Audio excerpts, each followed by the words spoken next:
Olá pessoal, sejam bem-vindos a mais um podcast universitário. No podcast de hoje nós iremos falar sobre um título de crédito muito conhecido para aquisição de produtos e quitação das dívidas. A nota promissória. Nós iremos aprender com esse título como se opera, os seus principais requisitos e o que pode acontecer com quem não paga e como ele está sendo utilizado no dia a dia das pessoas.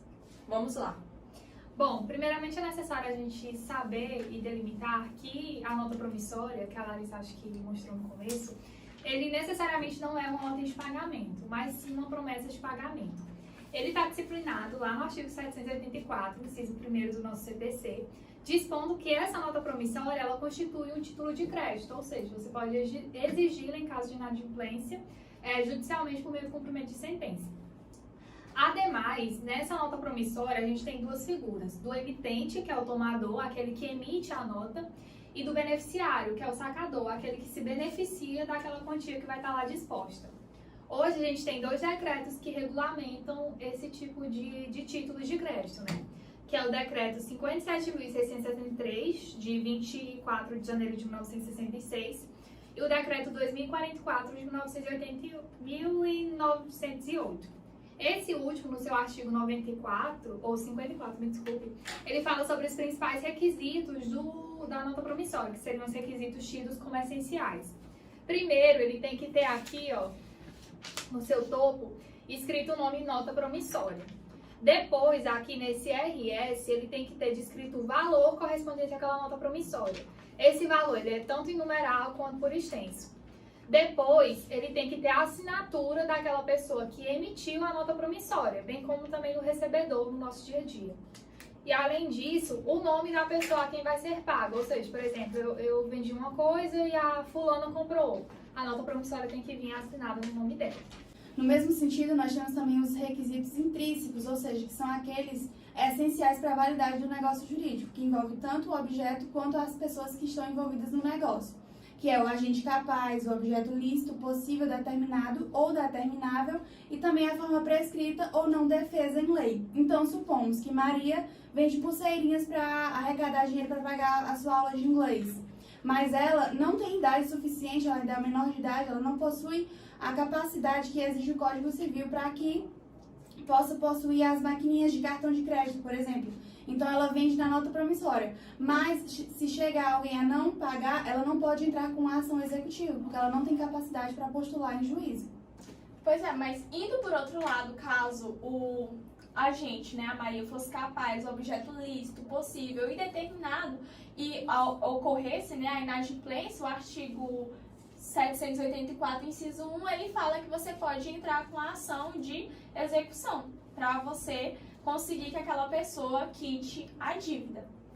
E uma coisa interessante é que no momento em que você for fazer a petição inicial, você já pode indicar bens para serem penhorados e aquela pessoa ela vai ter um prazo de 3 dias para efetuar o pagamento, devendo também pagar uma multa de 10% mais os 10% dos honorários advocatícios. E também é possível que isso aconteça via extrajudicial, lá em cartório, onde é possível protestar aquele título.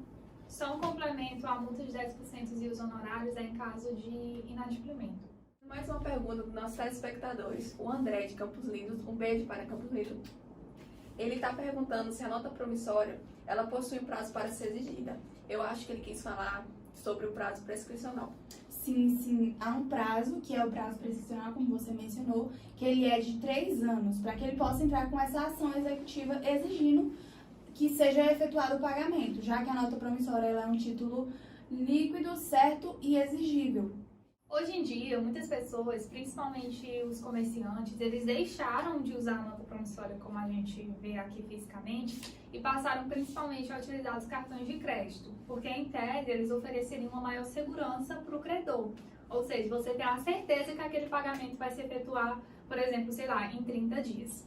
Entretanto, pesquisando alguns casos, principalmente jurisprudências, foi possível ver que haviam muitas ações de execução em curso. Como nosso colega tinha explicado anteriormente, quando tem um inadimplemento de um título de crédito como esse, por ser considerado um título extrajudicial, é possível que a gente ingresse com a ação de execução, né? E uma específica me chamou bastante atenção. Nessa, uma pessoa X realizou um contrato de locação com a pessoa Y. Nisso, eles confeccionaram 8 cartulários, que seriam uma nota promissória, no total de 990,63. Entretanto, a parte devedora, ela não pagou aquelas prestações, né? E elas venceram. Nisso, a pessoa foi lá, entrou com a ação de execução, essa outra pessoa foi citada e, como resposta, ela interpôs os embargos, os embargos da execução, né? Que é a forma de você tentar impugnar. Entretanto, ele não apresentou nenhum comprovante que atestasse, por exemplo, que aquele pagamento foi feito. Em tese, quando a gente faz a nota promissória, você coloca a assinatura da pessoa e se a pessoa for pagando em prestações, você vai colocando o AD, né? Ao final, se por exemplo a Gabi me vende algo e ela faz a nota promissória para atestar, né, que ela vende tudo mais, ao final, quando eu quito a nota promissória, as pessoas fazem alguma coisa, né, um PG, um X, e entregam esse título. E essa pessoa não tinha anexado nenhum documento que comprovasse o adimplemento, né, o pagamento daquelas prestações. Então, acabou que o juiz ele reconheceu a procedência do pedido. E a gente percebe que várias outras ações também eles versam nesse mesmo sentido. Então, focar também na importância de observar que essas pessoas que têm uma nota promissória, embora não saibam, elas podem exigir do seu devedor aquele valor que falta perante o juízo, né?